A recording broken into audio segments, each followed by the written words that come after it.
Hello, dear students. Today we are continuing the chapter Simple Equations. We have already introduced this chapter to us. What is a simple equation?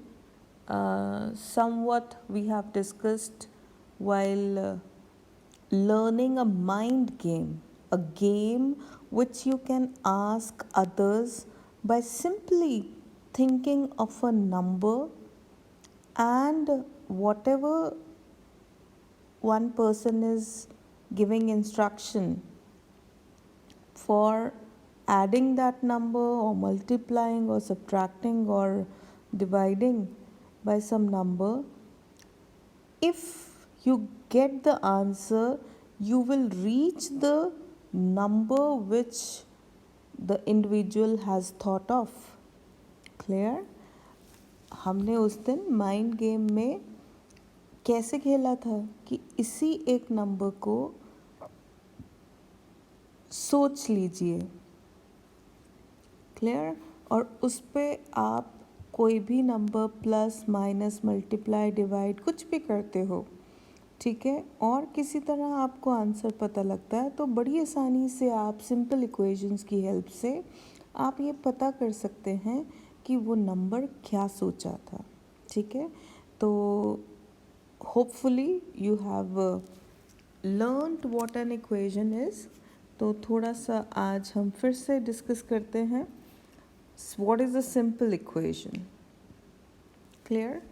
तो what is a simple equation? Simple equation हमने क्या कर दिया था, जो numbers हमने सोचे थे उस पर कुछ नंबर मल्टीप्लाई किया, फिर कुछ नंबर प्लस किया, फिर पूछा कि what is the answer. If it is 53 then the value of the number thought is 5। क्या किया था, कुछ याद है कि 10 से मल्टीप्लाई करके 3 प्लस किया था।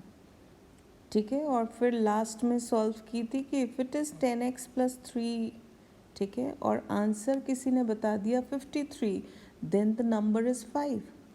73 the number is 7। 93 the number is 9।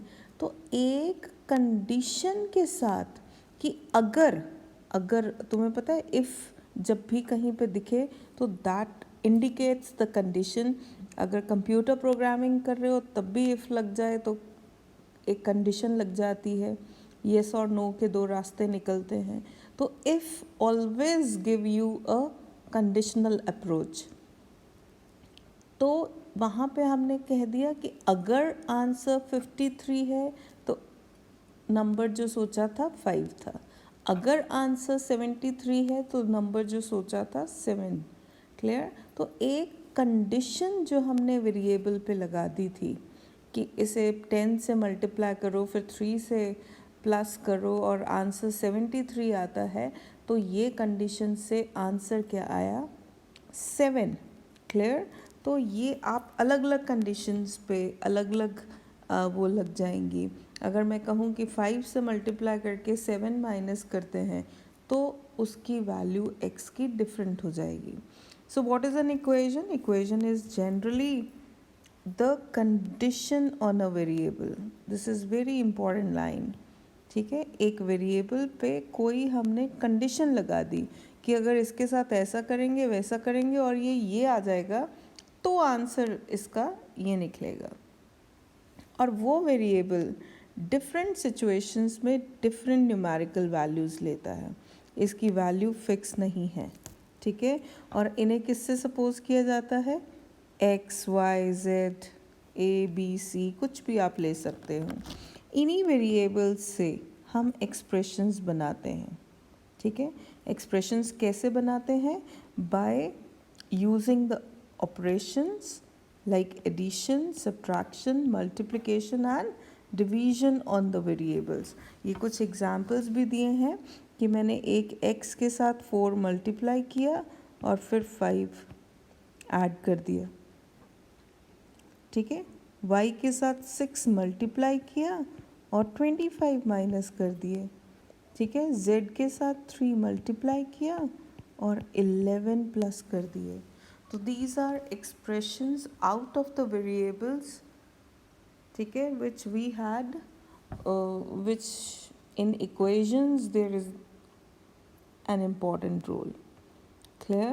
तो ये सिंपल इक्वेशंस हैं, और सिंपल इक्वेशन, अभी इक्वेशन तक पहुँचे नहीं, उस दिन भी हम एक्सप्रेशंस तक पहुँचे थे. क्लियर? तो एक्सप्रेशन से आगे इज इक्वल टू जब लग जाएगा, ठीक है, तो वहाँ इक्वेशन आ जाएगी. क्लियर? तो अब आपके पास दो तीन चीज़ें हैं कि इक्वेशन, हमने क्या बोला कि इक्वेशन जो है इट इज़ अ कंडीशन, जो आज की चीज़ें लिखनी है आपने, पीछे की तो लिखनी ही है. सो ठीक है, equation is a condition on the variable. Clear? That condition क्या है कि अगर आप, जैसे अभी पीछे हमने एक्सप्रेशन लिया था 4x + 5, ठीक है, अब मैं इसको एक कंडीशन लगा देती हूँ कि ये एक केस में 65 के इक्वल आएगा. क्लियर? मैंने कंडीशन लगा दी कि 4x + 5 इज़ इक्वल टू 65. तो मेरे पास इधर एक एक्सप्रेशन है, इधर एक एक्सप्रेशन है. यहाँ पे मैं 6x + 7 भी लिख सकती हूँ, ठीक है, कुछ भी लिखा जा सकता है. पर इक्वेशन का क्या मतलब है, जो मैंने कंडीशन लगा दी, ठीक है, कि कंडीशन ही ये है कि अब ये दोनों साइड, इसको बोलते हैं लेफ्ट हैंड साइड और इसको बोलते हैं right hand side. The condition is कि अब लेफ्ट साइड और राइट साइड हमेशा इक्वल होने वाले हैं. Clear? That the two expressions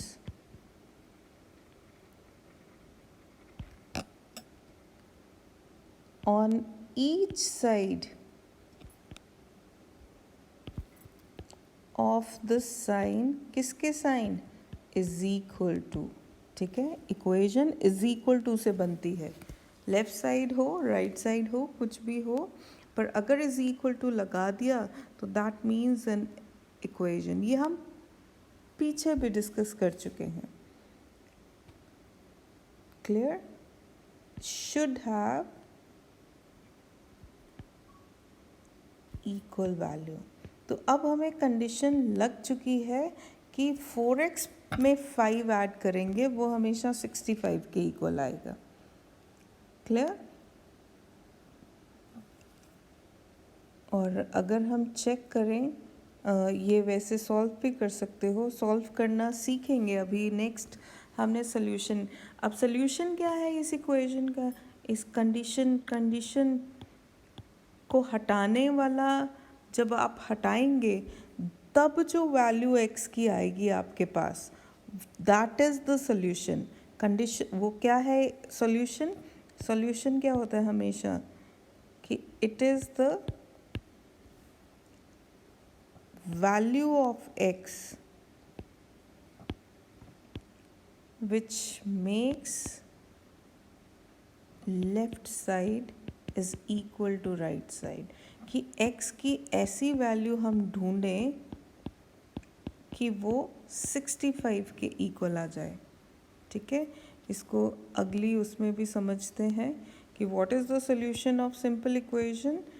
the value of the variable which satisfies the equation is called the solution of given equation. अब देखते हैं कैसे समझते हैं इसे.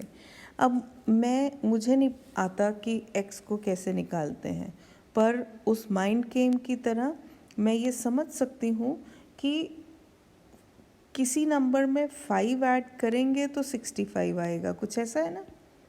4x में 5 ऐड करें हैं तो 65, तो 65 से 5 अगर निकाल दिया जाए तो ये 60 होना चाहिए. मतलब 4x 60 के इक्वल होना चाहिए.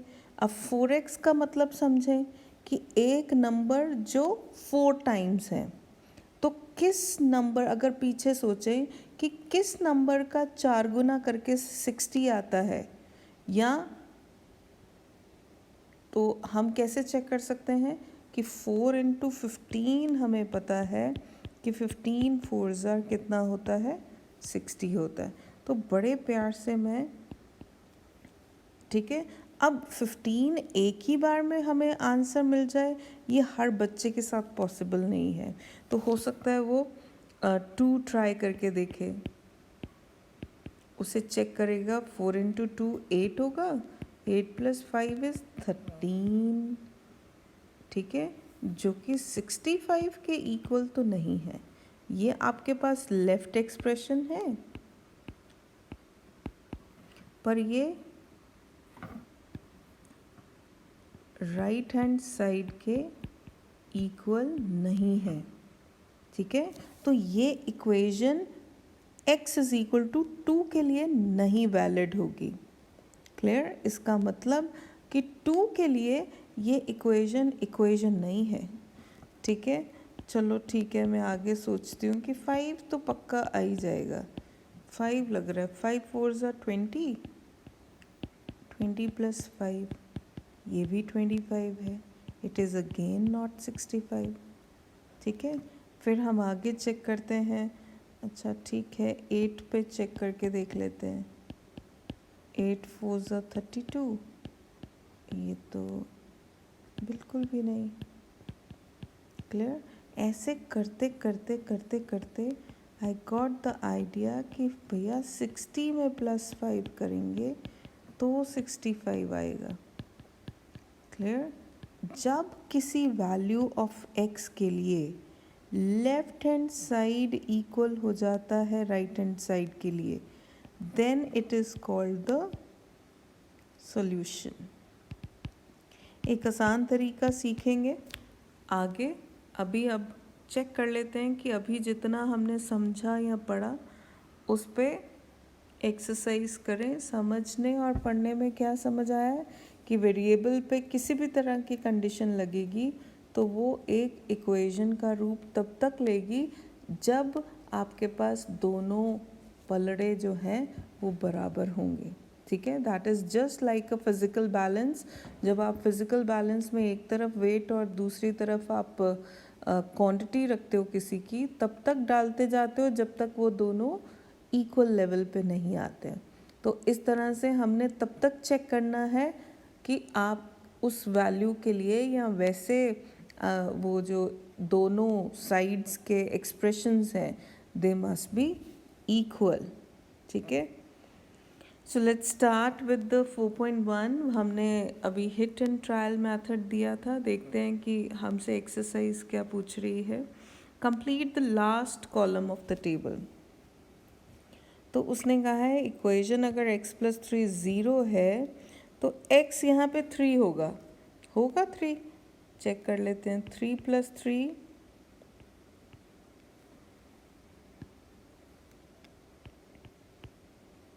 ये तो 6 होता है।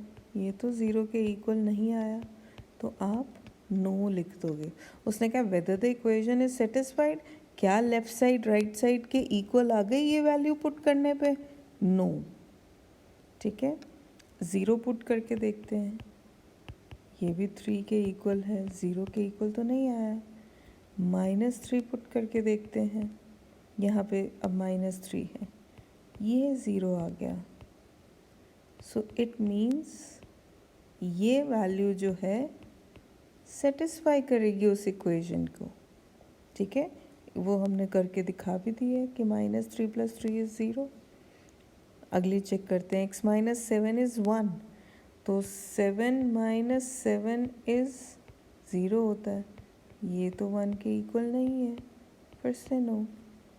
8 में से 7 माइनस करेंगे तब 1 आ जाएगा। Clear?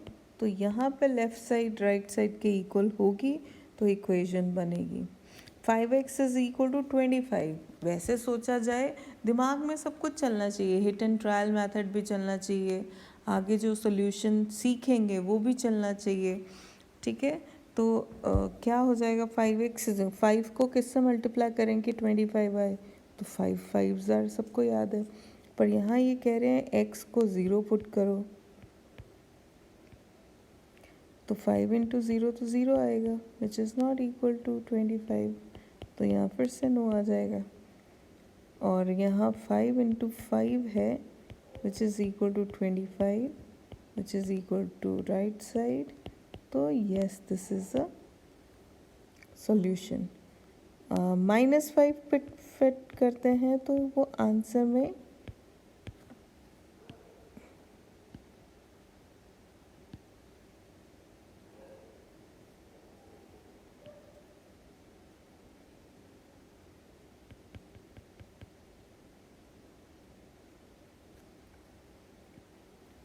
so -5 into 5 is -25 which is not again equal to RHS। ठीक है, तो ये भी 25 के इक्वल नहीं है क्योंकि इसके साथ माइनस लग गया, तो यहाँ भी नो आएगा। अब m/3 है, -6/3 कितना आएगा? -2, नॉट इक्वल टू RHS, तो नो आ जाएगा। 0/3 इज 0,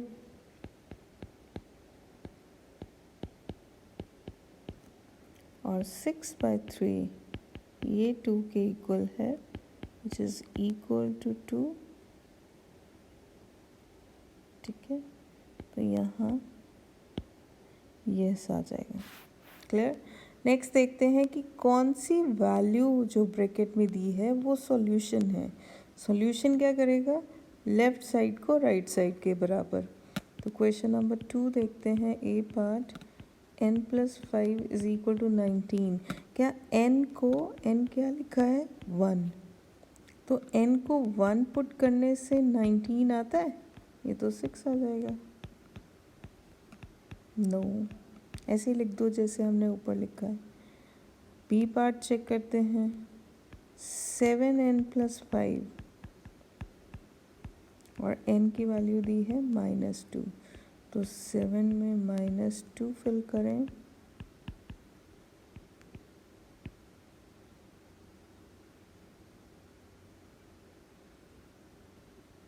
क्लियर। तो ये तो फिर से इक्वल नहीं आएगा, आएगा -14 + 5 -9 होते हैं, ना कि 19। तो ये भी सेटिस्फाई नहीं करेगा। और अगर आप 2 फिल करेंगे, यहाँ पे सी पार्ट में n2 दिया हुआ है, सेम इक्वेशन, ये आपका 19 बन जाएगा। Clear, this is right hand side. ठीक है, अगली है 4p - 3। तो आप इसे चेक करो, p की वैल्यू क्या दे रखी है? 13, नॉट 13, यहाँ 13 है, यहाँ 1 है। तो 4 × 1 - 3 इज 1 आएगा, which is not equal to 13। Right side तो है ही नहीं। क्लियर। -4 पुट करके देखो, -16 - 3 -19 आ जाएगा। ये भी राइट हैंड साइड के इक्वल नहीं है। तो p की वैल्यू 0 पुट करने में, दिस वाज योर e और दिस वाज, तो p की वैल्यू 0 पुट करने में भी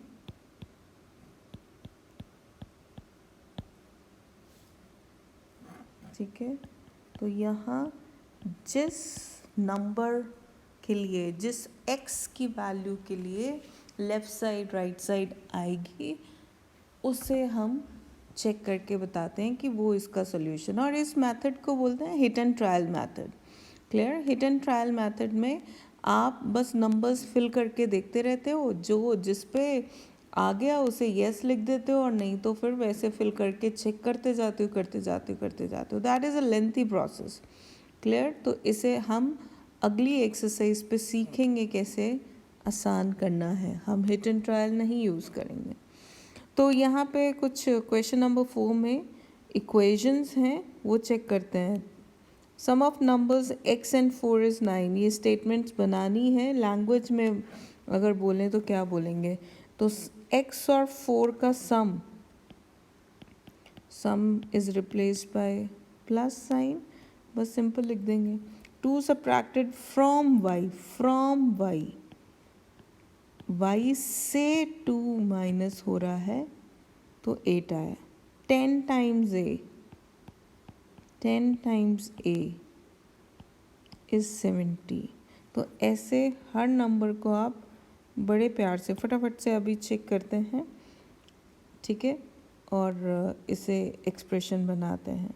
और इसे फोर्थ क्वेश्चन में स्टेटमेंट फॉर्म में लिखना है। तो एडिशन को हम नॉर्मली क्या लिख रहे हैं? सम लिख रहे हैं। सब्ट्रैक्शन को सब्ट्रैक्शन ही लिख रहे हैं। 2 सब्ट्रैक्टेड फ्रॉम 9 इज। तो ऐसे करते करते हम इसके भी स्टेटमेंट्स ड्रॉ करेंगे। तो m/5 इज़ 3, क्या लिखेंगे? 1/3 ऑफ अ नंबर भी लिख सकते हो, इज़ 3, ठीक है, या number m divided by 5 gives 3। तो ये लिखने के भी हमारे पास बहुत सारे वो हैं मेथड्स। क्लियर? तो hopefully you people have learn properly. Thank you.